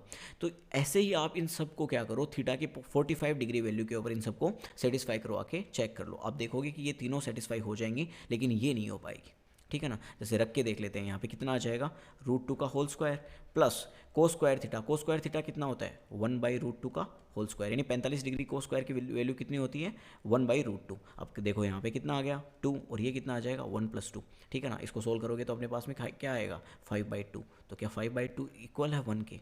जी बिल्कुल भी इक्वल नहीं है, इसका मतलब ये इसको सेटिस्फाई नहीं कर रहा। आगे बात समझ में। नेक्स्ट क्वेश्चन पे चलें। नेक्स्ट क्वेश्चन देखो, एक और सिंपल सा क्वेश्चन क्या गिवन है, अपने को एक नंबर दे रखा है और ये पूछ रहा है ये किससे डिवाइड होगी, यानी ये पूरा पूरा किससे डिवाइड होगा। आपको पता है कि ये 12 से डिवाइड तो हो ही नहीं सकता, क्योंकि 12 क्या है, एक इवन नंबर है। और इस जो नंबर दे रखा है इसका लास्ट डिजिट देखो, अपने पास में क्या दे रखा है ओड। तो क्या कभी ऐसा हो सकता है कि किसी भी अगर किसी ओड नंबर्स को अपन इवन नंबर से डिवाइड करें तो वो पूरा पूरा डिवाइड हो जाएगा? बिल्कुल नहीं होगा सर। कि अगर आप किसी भी चीज़ को, किसी भी ओड नंबर को इवन से डिवाइड करेंगे तो वो हमेशा पॉइंट्स के अंदर वैल्यू लेके आएगा, तो ये इससे तो डिवाइड होगा ही नहीं। अब 9 से डिवाइड होगा कि नहीं, ये चेक करने के लिए क्या करते हैं, 9 की डिविजिबिलिटी रूल क्या कहती है कि जितने भी अपने को नंबर्स दे रखे हैं ना इन सब को क्या कर लो, सम कर लो। जितने भी डिजिट्स दे रखे हैं ना इन सब का सम कर लो। अगर वो सम जो है ना वो अगर उससे 9 से डिवाइड होगा तो ही वो नंबर जो है ना वो 9 से डिवाइड होगा। यानी कहने का मतलब क्या है, जैसे मुझे चेक करना है कि 153 है, एक एग्जांपल ले रहा हूँ मैं कि 153 जो है ना वो 9 से डिवाइड होगा कि नहीं होगा। तो मुझे कुछ नहीं करना, 1 + 5 + 3 कर लो, इन जो तीनों नंबर हैं इनको ऐड कर लो, 5 और 1 6, 6 और 3 9। यहाँ पे जो 9 है वो 9 से डिवाइड होगा कि नहीं होगा, जी 110% होगा। इसका मतलब क्या होगा कि जो मेरा 153 है ना वो भी 9 से डिवाइड होगा। सेम यही रूल किसके लिए अप्लाई होता है, 3 की डिविजिबिलिटी के लिए। तो अपन चेक कर लेते हैं, 9 और 2 11, 11 और 1 12, 12 और 8 20, 20 2 22, 22 4 26, 26 और 5 31। तो क्या 31 जो है वो 9 से डिवाइड होगा? जी बिल्कुल नहीं होगा। 3 से होगा? नहीं बिल्कुल नहीं होगा। तो इसका मतलब ये अपना सेकंड और फोर्थ ऑप्शन ऑटोमेटिकली कैंसिल हो जाएगा। बची यहाँ पे 11, तो इसका मतलब ये 11 से तो डिवाइड होगा ही। दूसरी चीज़ मैं आपको 11 का डिविजिबिलिटी रूल भी बता देता हूँ। 11 के डिविजिबिलिटी रूल के लिए आपको क्या करना पड़ता है, एक नंबर छोड़ के है ना एक नंबर को क्या कर लो, ऐड कर लो। ये जो दिख रहा है ना 2 और 1 कितना होता है 3, 3 और 2 कितना होता है 5, 5 और 5 कितना होता है 10, यानी यहाँ पे ये कितना हो जाएगा 10। इसी तरीके से ये जो बच गए ये भी एक छोड़ के एक, इन सबको भी प्लस कर लो। 9 और 8 कितना होता है 17, 17 और 4 कितना होता है 21, यानी ये कितना आ गया 21। अब बड़े वाले में से छोटे वाले को माइनस करो, अपने पास में क्या आंसर निकल के आया 11। तो क्या 11 11 से डिवाइड होगा कि नहीं होगा? आपको पता है 11 से तो 11 डिवाइड होगा ही, यानी 11 आ जाए या 11 का कोई मल्टीपल आ जाए तो इससे इसका मतलब क्या होगा, वो नंबर जो होगा वो 11 से डिवाइड होगा। अगर 0 आ जाए तो भी इसका मतलब क्या होगा कि वो नंबर 11 से डिवाइड होगा। तो इसमें ये आ रहा है, इसका मतलब ये 11 से डिवाइड है। आगे बात समझ में। नेक्स्ट क्वेश्चन पे चलें। नेक्स्ट क्वेश्चन क्या बोल रहा है कि 20 संख्याओं का औसत 32 है। यदि दो संख्याएं 29 और 31 है तो शेष संख्याओं का औसत क्या होगा। एक सिंपल सा क्वेश्चन। अपने को क्या गिवन है कि 20 जो नंबर्स है ना उनका रेशियो कितना, उनका औसत एवरेज दे रखा है अपने को 32। यानी मेरे पास अगर मैं निकालना चाहूँ कि टोटल नंबर्स, जो टोटल नंबर है उनका सम कितना है, तो मेरे पास में क्या करना पड़ेगा, इन दोनों को मल्टीप्लाई कर देता हूँ। यानी टोटल कितना आ जाएगा, 32 जा कितना होता है 64, यानी 640। अब उसने क्या बोला कि उसमें से दो जो संख्या है ना वो अपने को दे दी। एक संख्या है 29 और एक संख्या है 31। अब मुझे ये बताओ, अगर इस टोटल में से, ये टोटल कितने नंबर्स हैं 20, इनमें से अगर मैं इन दो नंबर्स को माइनस कर दूं, ठीक है ना, इन दो नंबर्स का जो सम है वो माइनस कर दूं, तो मेरे पास में जो आएगा वो 18 नंबर्स का टोटल सम आ जाएगा कि नहीं आ जाएगा। करके देख लो, 31 और 29 कितना होता है 60। अगर मैं 640 में से 60 माइनस करता हूँ मेरे पास आता है 580। ये जो 580 है ना, ठीक है ना, ये टोटल कितने नंबर्स हैं 18। अगर मुझे इनका एवरेज निकालना है तो मुझे क्या करना पड़ेगा, डिवाइड बाई 18, बस कर दो, आपके पास में डायरेक्ट आंसर आ जाएगा 32.22। सीधा सिंपल सा क्वेश्चन, इसमें कुछ भी हार्ड नहीं था। ठीक है, आपको क्या करना है, सबसे पहले इनको मल्टीप्लाई करो, ये टोटल आ जाएंगे कि अपने पास में इतनी टोटल नंबर्स हैं, और जो नंबर्स दे रखे हैं उनको माइनस कर दो। अगर 20 में से दो नंबर्स अपन हटा देंगे तो बचेंगे तो 18 ही ना, तो बस जो भी नंबर है उसको 18 से डिवाइड कर दो, आपके पास में डायरेक्ट आंसर आ जाएगा। नेक्स्ट क्वेश्चन पे चलें। इस क्वेश्चन में देखो, इसमें दिया है कि एक टैंक से दो इनलेट, इनलेट का मतलब क्या होगा कि कोई दो पाइप हैं ए और बी, ये जुड़े हुए हैं। ए और बी टैंक को क्रमशः 32 आवर्स और 28 आवर्स में भर सकते हैं। ऐसे क्वेश्चंस आप किस तरीके से करते हैं, टाइम एंड वर्क वाले मेथड से। यानी कोई एक पाइप है जिसका नाम मैं ले लेता हूँ ए, दूसरा पाइप है उसका नाम है बी। ये 32 घंटे में जितना काम करता है बी 28 घंटे में वो टोटल काम कर लेता है। यानी मुझे सबसे पहले क्या निकालनी पड़ेगी कि वो टोटल काम कितना है। यानी यहाँ पे इस केस के लिए क्या हो जाएगा कि वो टंकी कितने लीटर्स की है, तो मुझे क्या करना पड़ेगा, इन दोनों का एलसीएम लेना पड़ेगा, जो मुझे पता है कितना आ जाएगा 224। कितना आ जाएगा 224। यानी ये जो है ना, ये 32 घंटे के अंदर कितनी देर काम करेगा, मतलब कितने टोटल टाइम में ये कवर कर लेगा इस चीज़ को। तो टोटल टाइम कितना आ गया, ये 7 घंटे या 7, इसको टोटल क्या कर देगा, फिल कर देगा। समझ पा रहे हो क्या किया है मैंने, 224 डिवाइड बाई 32। इससे मेरे पास में क्या निकल के आएगा कि ये 7 की कैपेसिटी इसकी है, इससे 7 की कैपेसिटी से काम करता है। इसी तरीके से अगर मैं 224 को डिवाइड करूँ 28 से, तो मेरे पास इसकी कैपेसिटी निकल के आ जाएगी, और वो कितनी निकल के आएगी +8। अब देखो आगे क्या बोल रहा है वो, कि दोनों पाइपों को ए से शुरू करते हुए बारी बारी से 1 घंटे के लिए खोला जाता है। यानी सबसे पहले इन्होंने क्या किया, ए पाइप को खोला। अब ए पाइप को खोलते ही ए कितना फिल कर देगा 1 घंटे में, 7 फिल कर देगा। फिर दूसरे इसको बंद कर देते हैं, इसको बंद करके अपन क्या करते हैं, बी को ओपन करते हैं। ठीक है, इसको बंद कर दिया और बी को ओपन किया, तो बी जो है वो नेक्स्ट आवर में कितना भर देगा 8। यानी मैं यहाँ पे देख सकता हूँ कि 2 घंटे के अंदर, कितने टाइम के अंदर, 2 आवर्स के अंदर मेरी जो टंकी है वो कितनी भर जाएगी 15। यानी मेरी जो टंकी है ना वो 15 भर जाएगी 2 घंटों के अंदर। अब मेरी बात यहाँ पे ध्यान से सुनना, यानी ये जो ए और बी हैं ये बारी बारी से काम करके 2 घंटे में कितनी टंकी भर देंगे, 15 टंकी भर देंगे। अब मुझे इसने क्या पूछा है कि टैंक को कितने समय में, टोटल कितना टाइम लग जाएगा इनको भरने में। तो मेरे भाई अब ध्यान से सुनना, टोटल कैपेसिटी कितनी है 224, और यहाँ पे ये जो साइकिल है ये 2 आवर्स के अंदर ये साइकिल रिपीट हो रही है, 2 घंटे में ये साइकिल रिपीट हो रही है, और 2 घंटे में टंकी कितनी भर रही है 15। तो मैं डायरेक्टली यहाँ पे चेक कर लेता हूँ कि ये कितने टाइम के अंदर ये टोटल टंकी भर जाएगी। तो मैं यहाँ पे देखता हूँ कि ये 14/15, अगर मैं इससे डिवाइड करता हूँ तो यानी मेरे पास में 14 बार, ठीक है ना, मेरे पास में लगातार ये साइकिल कितनी बार रिपीट करनी पड़ेगी, 14 बार इसको रिपीट करना पड़ेगा, तब जाके मेरे पास में टंकी भरेगी। वो भी पूरी नहीं भरेगी, मेरे पास में टंकी भरेगी 210, बाकी 14 रह जाएगी। यानी मैं ये कह सकता हूँ कि मैंने क्या किया, 14 टाइम्स इस साइकिल को रिपीट किया। एक बार में कितने घंटे हैं, एक साइकिल में कितने घंटे हैं 2 घंटे, तो 14 बार में कितने हो जाएंगे, 14 × 2 यानी 28। अब देखो यहाँ पे ना इन क्वेश्चंस के अंदर आंसर्स को चेक करो एक बार, आपको जो ऑप्शंस दे रखे हैं आपको पता है इसके सबसे नज़दीक जो है ना वो सिर्फ यही वैल्यू है। अगर आप इस क्वेश्चन को जल्दी करना चाहें तो आप डायरेक्टली क्या कर सकते हैं, इस मेथड से कर सकते हैं कि यहाँ पे है ना इसके आसपास ही कहीं ना कहीं आएगा, क्योंकि बाकी बची है 14, तो 14 ये यूँ तो है नहीं कि एक और साइकिल रिपीट करनी पड़ेगी, बिल्कुल नहीं करनी पड़ेगी। अगर एक और साइकिल रिपीट करनी होती तो ये रिमेनिंग ही नहीं रहता इतना, ठीक है ना। तो अपने पास में सबसे निकटतम क्या आ जाएगा 30। अगर आपको पूरा सोल्व करना है तो ध्यान से देखना। अब ये 14 घंटे के अंदर, सॉरी 28 घंटे के अंदर टंकी कितनी भर गई है 210, क्योंकि यहाँ पे देखो 14 अभी भी बचा है। अब क्या करेंगे, नेक्स्ट आवर के लिए ए को ओपन करेंगे तो ए कितना भर देगा 7 फिर से भर देगा, यानी मेरे पास में कितना हो जाएगा 217, और ये 1 घंटा एक्स्ट्रा ले लिया, यानी अब क्या हो जाएगा 29 आवर्स हो गए, ठीक है ना। अब बची कितनी है मेरे पास में, अभी 224 टोटल थी, 217 हो गई, यानी 7 बची है। और बी कितनी भर सकता है ठीक है ना। बी भर सकता है 8, तो मेरे को क्या करना पड़ेगा 7 डिवाइड बाई 8। तो यहाँ पे कुछ पॉइंट्स के अंदर वैल्यू आएगी और अपने से पूछा है कि निकटतम पूर्णांक यानी 29 पॉइंट समथिंग आएगा। तो मैं अगर निकटतम पूर्णांक में लेना चाहूँ तो वो 30 आ जाएगा कि नहीं आ जाएगा। आगे बात समझ में, यहाँ पे आपको सिर्फ इतना समझ में आना चाहिए कि जो साइकिल है ना वो कितने पे रिपीट हो रही है। नेक्स्ट क्वेश्चन पे चलें। नेक्स्ट क्वेश्चन देखो क्या गिवन है कि एक लड़की का नाम दे रखा है कि रीवा के पास कुछ मुर्गियाँ और कुछ बकरियाँ हैं। ऐसे क्वेश्चन आपने बहुत से किए होंगे, ठीक है। इन क्वेश्चन को करने के दो तरीके होते हैं। पहला तरीका क्या होता है कि मैं आपको मिक्सड एंड एलिगेशन से डायरेक्ट कर रहा हूँ। आपके पास में पता है कि मुर्गियाँ और बकरियाँ, मुर्गियों के कितने पैर होते हैं 2, बकरियों के कितने पैर होते हैं 4। उसने क्या बोला है कि जानवरों के सिरों की कुल संख्या कितनी है 100। अगर जानवर के टोटल सिर जो हैं वो 100 हैं, इसका मतलब जानवर भी टोटल कितने होंगे 100 ही तो होंगे। ऐसा तो है नहीं कि किसी जानवर के 2 सर हैं, ठीक है। और इसने क्या बोल दिया कि जानवर के कुल पैरों की संख्या कितनी है 348। कितनी है 348। मैं मान लेता हूँ कि ये जो 100 के 100 जानवर है ना ये सारे क्या हैं मुर्गियाँ हैं। और इसी तरीके से ये जो 100 के 100 है ना वो क्या हैं बकरियाँ हैं। मान लिया मैंने ये चीज़। तो यहाँ पे टोटल पैरों की संख्या कितनी हो जाएगी 200 और यहाँ पे कितनी हो जाएगी 400। अब आपको पता है मिक्सड एंड एलिगेशन से सोल्व करने के लिए क्या करते हैं, इसमें से इसको माइनस करो, कितना आएगा 52, और इसमें से इसको माइनस करो तो अपने पास में कितना आ जाएगा 148, ठीक है ना। जब आप इससे 2 से डिवाइड करेंगे तो आ जाएगा 26 और ये कितना आ जाएगा 74। अब देखो ये 26 और ये 74 दोनों मिलके कितने बना रहे हैं 100। और अपने से यही तो दिया है ना कि कितने जानवर है टोटल 100। इसका मतलब उसके पास में बकरियां कितनी हैं 74। डायरेक्ट अपने पास में आंसर आ गया, ठीक है।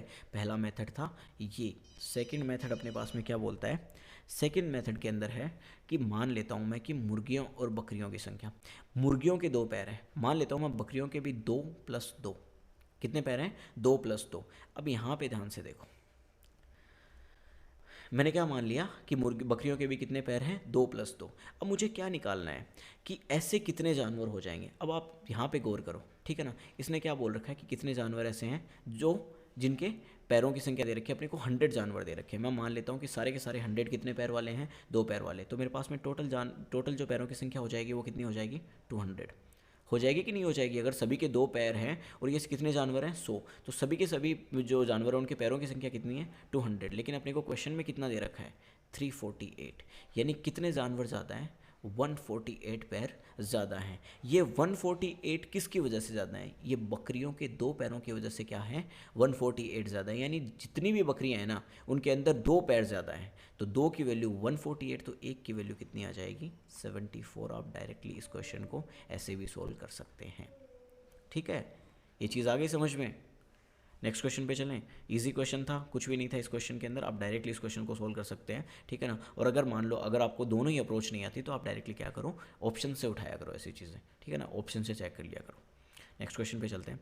नेक्स्ट क्वेश्चन में क्या गिवन है कि एक ABCD एक चक्रीय चतुर्भुज है। सबसे पहले ये इसने जो अपने को दिया है कि चक्रीय चतुर्भुज क्या होता है। चक्रीय चतुर्भुज मेरे भाई, चक्रीय चतुर्भुज का मतलब होता है ऐसा चतुर्भुज जो वर्त के अंदर हो। और चक्रीय चतुर्भुज की 2 कंडीशंस होती हैं। पहली कंडीशन क्या होती है कि उसके जो आमने सामने के जो एंगल्स होते हैं, यानी मैं यहाँ पे इसी के एग्जाम्पल के थ्रू समझा देता हूँ। इसने क्या किया, एक वर्त है उसके अंदर अपने को दे रखा है कि एक चक्रीय चतुर्भुज है, BC संबंधित वर्त का व्यास है। यानी जो ABCD का जो है ना वो एक चतुर्भुज है, इसका ये जो BC है ना ये इसका क्या है व्यास है।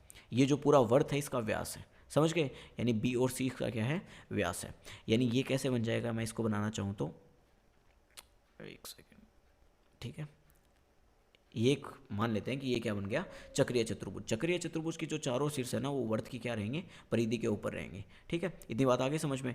अब मैंने आपको क्या बताया अभी कि इसके जो आमने सामने के एंगल रहेंगे, इसके आमने सामने के यानी ये वाला angle, angle A plus angle C, क्या बोल रहा हूँ मैं, angle A plus angle C कौन सा है ये वाला एंगल, एंगल A और एंगल C इन दोनों का सम कितना होता है 180 डिग्री। पहली कंडीशन आपको ये याद होनी चाहिए।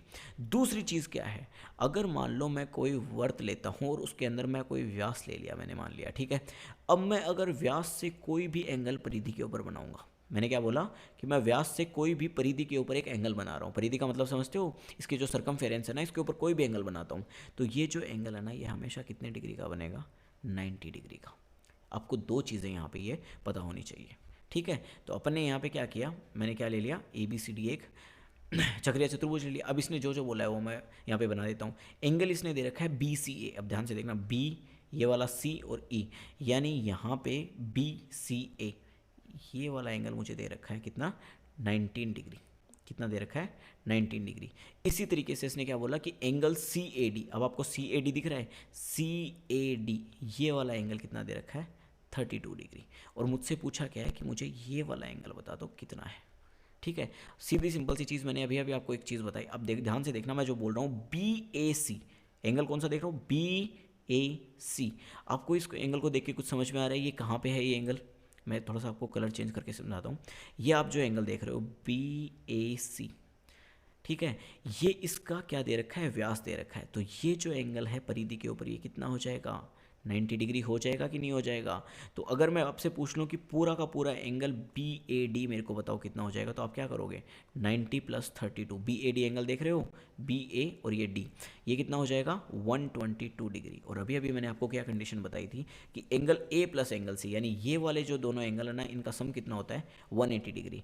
अब तो अगर एंगल ए कितना आ गया मेरे पास में, 120 डिग्री, तो एंगल सी कितना आ जाएगा, निकाल लो यहाँ से। तो एंगल सी मेरे पास में आएगा 58 डिग्री। यानी मेरे भाई ये जो पूरा एंगल है कौन सा, डी सी बी, ये जो पूरा दिख रहा है ना यहाँ से यहाँ तक ये वाला, ठीक है ना, ये कितना आ गया, 58 डिग्री। ये कितना आ गया, ये मेरे पास टोटल कितना आ गया था, ये सॉरी कितना आ गया था, 58 डिग्री। अब मुझे एक चीज़ बताओ, अगर ये टोटल पूरा 58 डिग्री है और ये 19 डिग्री है, तो ये जो ऊपर वाला बच गया यहाँ से लेके यहाँ तक ये छोटे वाला, ये कितना हो जाएगा? तो आपको पता है 58 - 19 कितना होता है, 39 डिग्री। और यही मेरा इसका आंसर था। आपको दो चीज़ें पता होनी चाहिए कि कोई भी चक्रीय चतुर्भुज होता है उसके आमने सामने एंगल्स जो होते हैं उनका सम कितना होता है, 180 डिग्री। और अगर कोई भी व्यास से अपन परिधि के ऊपर एंगल डालते हैं तो वो कितना होता है, 90 डिग्री। और ये क्वेश्चन आपका इजीली सॉल्व हो जाता। ठीक है, नेक्स्ट क्वेश्चन पे चलें। इस क्वेश्चन में कुछ भी ऐसा हार्ड नहीं था। अब ये क्वेश्चन देखो, इसमें क्या दिया है कि कोई माल 3 कर्मचारियों के हाथों से क्रमिक रूप से गुजरता है। यानी कोई भी प्राइस मान लेते हैं कि अपने पास में कोई भी सामान है, ठीक है ना, वो क्या कर रहा है कि 3 व्यापारियों के हाथों से क्रमिक रूप से गुजरता है। क्या दे रखा है अपने को कि वो 3 व्यापारियों के हाथ से क्रमिक रूप से उनमें से प्रत्येक व्यापारी अपने माल को अपने क्रय मूल्य के 30% के लाभ के ऊपर बेचता है। यानी मेरे भाई क्या कर रहा है, वो हर एक व्यापारी है ना, वो कितने परसेंट का प्रॉफिट कमा रहा है, उसके ऊपर 30% का प्रॉफिट कमा रहा है। तो अपन प्रॉफिट को किस तरीके से लिखते हैं, 30% को किस तरीके से लिखा जाता है, 30/100। यहाँ से 0 से 0 कैंसिल हो जाएगा, तो क्या लिख सकते हैं अपन इसको, 3/10। ये देखो 10 के ऊपर हर एक व्यापारी कितना प्रॉफिट कमा रहा है, 3। तो मैं डायरेक्टली इसको ऐसे लिख सकता हूँ क्या कि 13/10। ठीक है ना, कि ये जो है ना मेरे पास में प्रॉफिट होने के बाद में मेरे पास जो वैल्यू हो जाएगी वो कितनी हो जाएगी, 13। अब इसने जो दिया है ना मैं वही करूँगा। उसने सबसे पहले क्या बोला कि यदि अंतिम व्यापारी माल को 300 में बेचता है तो पहले व्यापारी ने इसे कितने में खरीदा। मान लेते हैं पहले व्यापारी ने इसने इस जो भी चीज़ थी उसको x रुपये में खरीदा। अब जो है इसने इसके ऊपर पहले कितने प्रॉफिट कमाया, 13/10 का, यानी उसने 30% प्रॉफिट कमाया। अब दूसरा व्यापारी आया, उसने भी 30% का प्रॉफिट कमाया। तीसरा व्यापारी आया, उसने भी उसके ऊपर क्या किया, 30% का प्रॉफिट कमाया। आगे बात समझ में, ठीक है ना। और तीसरे व्यापारी ने उसको कितने में बेचा, 300 के अंदर। अब आपको कुछ नहीं करना, यहाँ से डायरेक्ट इसको क्वेश्चन को सोल्व करो। आपके पास में x की जो भी वैल्यू आएगी ना वही इसका आंसर है। थोड़ा सा कैलकुलेटिव क्वेश्चन, लेकिन कंसेप्ट वाइज कुछ भी नहीं है इस क्वेश्चन में। आगे बात समझ में, नेक्स्ट क्वेश्चन पे चलें। नेक्स्ट क्वेश्चन क्या गिवन है कि 18 सेंटीमीटर की आंतरिक त्रिज्या का एक अर्धगोलीय कटोरा द्रव से भरा हुआ है। कहने का मतलब क्या है, मेरे पास में कोई कटोरा दे रखा है, मान लेता हूँ ये मेरे पास में कोई कटोरा है, इसको द्रव से भर रखा है। द्रव मतलब पानी ले लेते हैं, इसमें कुछ ना कुछ पानी है, ठीक है। इतनी चीज़ आगे समझ में। अब ये क्या बोल रहा है कि इस द्रव को 3 सेंटीमीटर त्रिज्या और 6 सेंटीमीटर ऊंचाई वाली बेलनाकार बोतलों में भरा जाना है। बोतल में नहीं, बोतलों में। यानी इतनी चीज़ तो मेरे पास में समझ में आ गई कि भाई साहब इसका जितना वॉल्यूम होगा ना, इसका जितना आयतन होगा ना, बोतल का जो आयतन है ये इसके बराबर तो नहीं होगा। ये मान लेता हूँ मैं कोई बोतल दे रखा हूँ, ठीक है, कोई बोतल अपने को दे रखी है, इसके बराबर तो इसका आयतन नहीं होगा। यानी मुझे क्या करना पड़ेगा, एक से ज़्यादा बोतलों की रिक्वायरमेंट रहेगी कि नहीं रहेगी। तो मुझे नहीं पता कितनी बोतलें हैं, लेकिन मैं ये कह सकता हूँ कि एक कटोरे से मुझे ऐसी कितनी बोतलें मैं भर सकता हूँ। क्वेश्चन में यही तो मुझसे पूछा है कि एक कटोरे से मैं क्या कर सकता हूँ, कितनी बोतलें भर सकता हूँ। अब मुझे यहाँ पे देखो कुछ चीज़ें दे रखी है। पहली चीज़ क्या दे रखी है, 18 सेंटीमीटर आंतरिक त्रिज्या। क्या अपने को बाहरी त्रिज्या वगैरह कुछ दे रखी है? और अगर आंतरिक त्रिज्या दे रखी है, इसका मतलब क्या हुआ, कटोरा जो है वो कितना चीज़ होल्ड कर सकता है।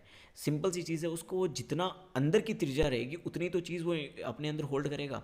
तो इसका फॉर्मूला क्या होता है, डायरेक्ट इसका फॉर्मूला होता है 2/3 πr3। और ये किसके इक्वल हो जाएगा, बेलन, बोतल क्या दे रखा है, बेलनाकार दे रखी है, तो बेलन का आयतन क्या होता है, पाई are square H.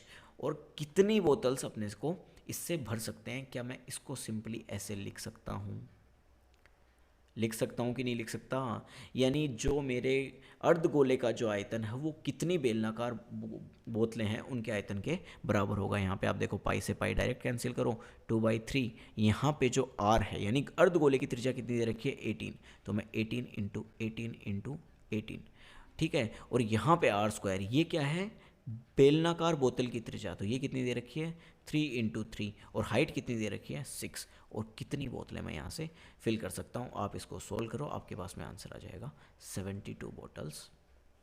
Simple question, कुछ भी नहीं था इस क्वेश्चन में, बस आपको इतना पता होना चाहिए कि इन दोनों का फॉर्मूला क्या होता है, और अगर मैं कितनी बोतलें इससे भरूंगा तो ये किस तरीके से लिखा जाता है, तो ये इस तरीके से लिखा जाता है। नेक्स्ट क्वेश्चन पे चलें। नेक्स्ट क्वेश्चन देखिए, ये क्वेश्चन भी अच्छा क्वेश्चन है। ये बोल रहा है एक पिरामिड का संपूर्ण पृष्ठीय क्षेत्रफल क्या है जिसका आधार 8 सेंटीमीटर भुजा वाला एक वर्ग है और पिरामिड की ऊंचाई 3 सेंटीमीटर है। ध्यान से सुनना मेरी बात को। कोई भी पिरामिड, आपको पता है पिरामिड का टोटल सरफेस एरिया किस तरीके से निकालते हैं, तो अगर नहीं पता हो तो मैं आपको बता देता हूँ। पिरामिड के टोटल सरफेस एरिया का फॉर्मूला होता है 1/2 मल्टीप्लाई बाई बेस का पेरीमीटर, यानी आधार का परिमाप, जो उसका बेस है ना उसका टोटल पेरीमीटर कितना है, multiply by slant height. Height की बात नहीं कर रहा हूँ, स्लांट हाइट क्या होती है, स्लांट हाइट वो मैं आपको समझा दूंगा, लेकिन यहाँ पे याद रखना इसका फॉर्मूला होता है base perimeter into slant height plus base area, यानी इसके आधार का जो क्षेत्रफल है ये इसका टोटल सरफेस एरिया का फॉर्मूला होता है। अब इसने अपने को क्या दे रखा है कि कोई एक पिरामिड है जिसका आधार क्या है, एक वर्गाकार है, यानी वर्ग उसका आधार है। अब पिरामिड क्या होता है, आपको पता है, आपने पिरामिड्स देखे होंगे। पिरामिड्स कुछ ऐसी शेप होती है, ये आड़ा टेढ़ा जैसा भी बन रहा है समझ जाना। पिरामिड क्या होती है, एक ऐसी शेप होती है, ठीक है। इसको एक बार को मैं ढंग से बना देता हूँ इसको, ठीक है। अपने पास में ये एक पिरामिड आ गया। तो ये पिरामिड की अपने को क्या क्या पता है, सबसे पहले इसकी अपने को बेस की साइड, यानी जो अपन बात कर रहे हैं कि आधार जो है इसकी भुजा अपने को दे रखी है 8 सेंटीमीटर इसकी भुजा है। अब दूसरी चीज़ इसने क्या बोली कि पिरामिड की जो ऊंचाई है वो 3 सेंटीमीटर।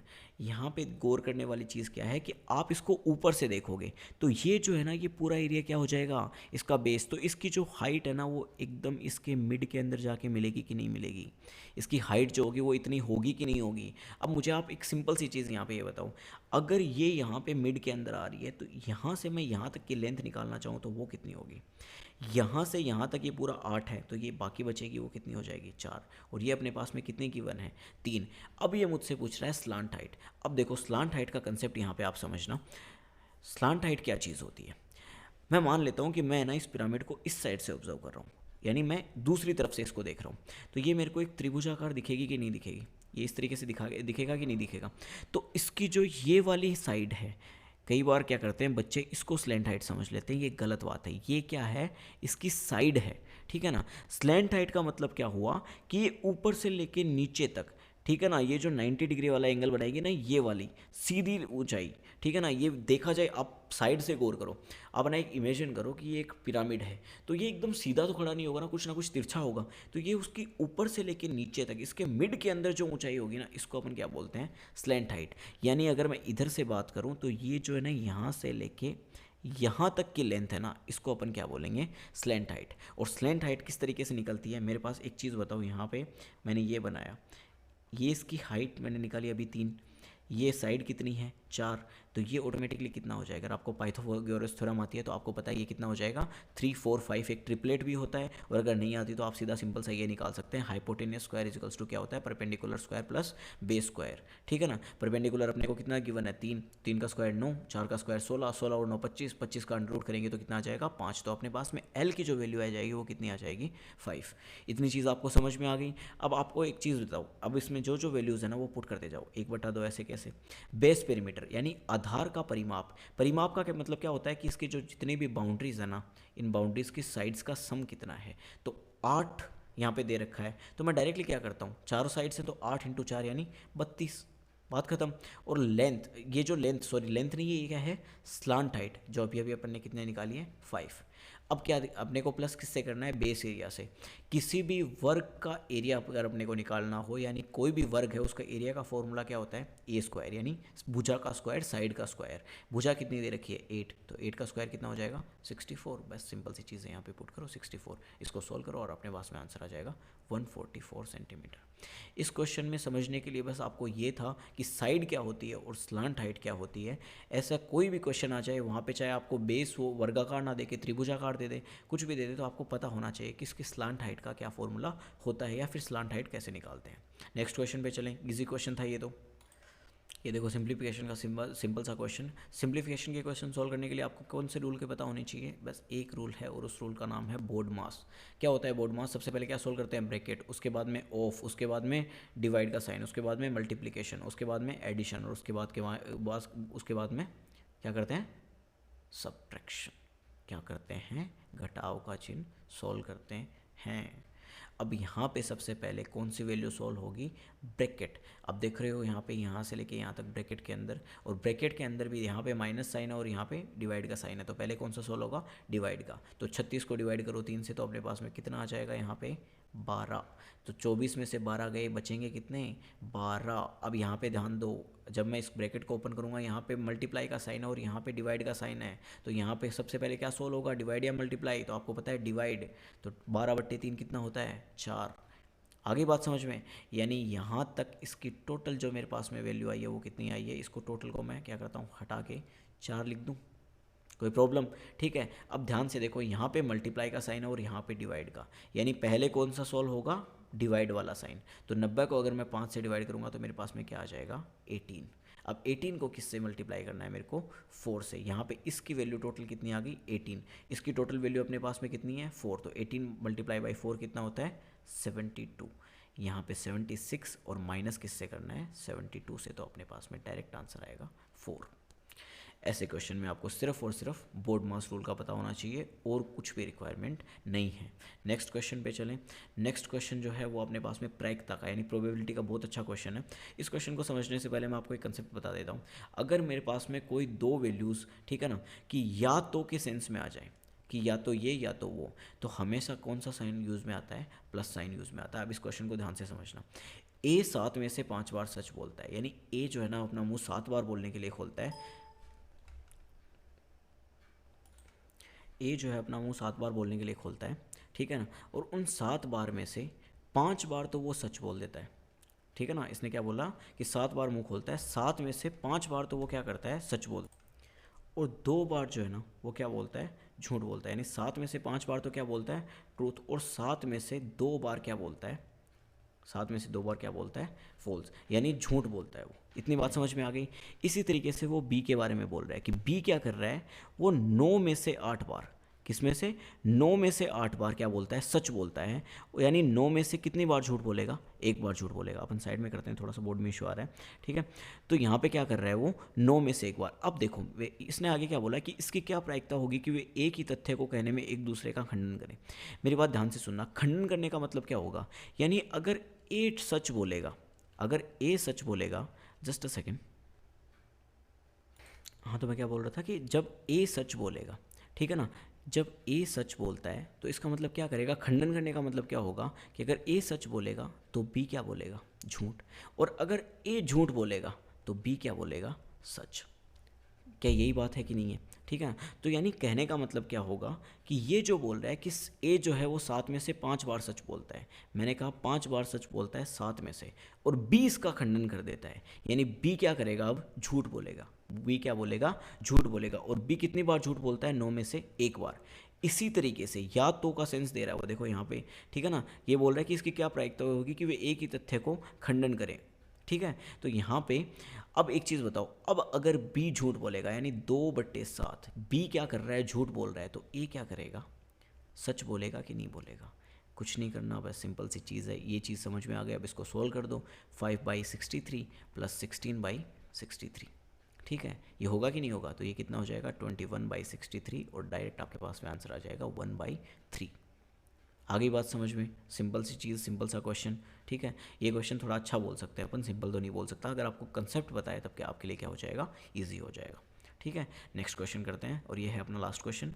इस क्वेश्चन में क्या गिवन है कि 3 लोग दे रखे हैं, सुरेश, दिनेश और रमेश, और इनके बीच में राशि दे रखी है कि इन्होंने इतने रेशियो के अंदर क्या किया, निवेश करके एक व्यवसाय में साझेदार बने, और उसके बाद में उन्होंने क्या की कि उन राशियों को कुछ ना कुछ बढ़ा दिया। अब जो बढ़ी हुई राशि है यानी लाभ का जो रेशियो है ना, वो इनसे पूछ रहा है। कुछ नहीं करना, अपने को पता है, अपने को राशियाँ दे रखी है 368। अब मेरे भाई अगर आप उसका 5% यहाँ पे देखो, इसके अंदर वो बोल रहा है कि 3 के अंदर 5% का इंक्रीज़ कर दो। आपको भी पता है वैल्यू पॉइंट्स के अंदर आएगी और आपका थोड़ा बहुत टाइम वेस्ट होगा। तो मैं क्या करता हूँ यहाँ पे, इनको मान लेता हूँ 300, इसको मान लेता हूँ 600 और इसको मान लेता हूँ 800। क्या इसमें कोई प्रॉब्लम है? मान सकता हूँ या नहीं मान सकता? अगर मैं इनका रेशियो लेना चाहूँ तो वापस वही 368 आएगा, ठीक है ना। अब यहाँ पे देखो मेरे लिए सिंपल क्या हो जाएगा, अगर मैं बोलूँ, ये बोल रहा है सबसे पहले 5%, उसने क्या किया, यदि उनके निवेश में क्रम से 5%, यानी सुरेश ने अपना क्या किया, 5% बढ़ा दिया। अगर मैं 100 के अंदर 5 का इंक्रीज़ करूँ, 5% का इंक्रीज़ करूँ, तो आपको पता है वो कितना हो जाएगा, 105। यानी मैंने किया कुछ नहीं है यहाँ पे, मैंने 5 को क्या किया, 1 टाइम्स मल्टीप्लाई कर दिया और वो उसमें ऐड कर दिया। इसी तरीके से यहाँ पे ये जो पूछ रहा है 5%, अगर 100 के ऊपर 5% यानी कितना होता है 5, तो 300 के ऊपर कितना हो जाएगा, तो कुछ नहीं करना, 5 को मल्टीप्लाई कर दो 3 से, कितना आ गया 15, यानी 300 के ऊपर कितना इंक्रीज़ हो जाएगा, 315। इसी तरीके से बात कर रहा है वो 15%, यानी 100 के ऊपर कितना इंक्रीज़ कर रहा है, 15 इंक्रीज़ कर रहा है, तो 600 पे। तो अभी आपको बताया ना कि 15 को क्या कर दो, 6 से मल्टीप्लाई कर दो, तो ये कितना आ जाएगा 90। तो ये टोटल कितना इंक्रीज़ हो जाएगा 690। इसी तरीके से 800 के ऊपर भी वो क्या कर रहा है, 20% की वृद्धि कर रहे हैं। तो आपको क्या करना है, 8 को मल्टीप्लाई कर दो 20 से, कितना आ जाएगा 160। तो 800 के ऊपर ये कितना आ जाएगा 960।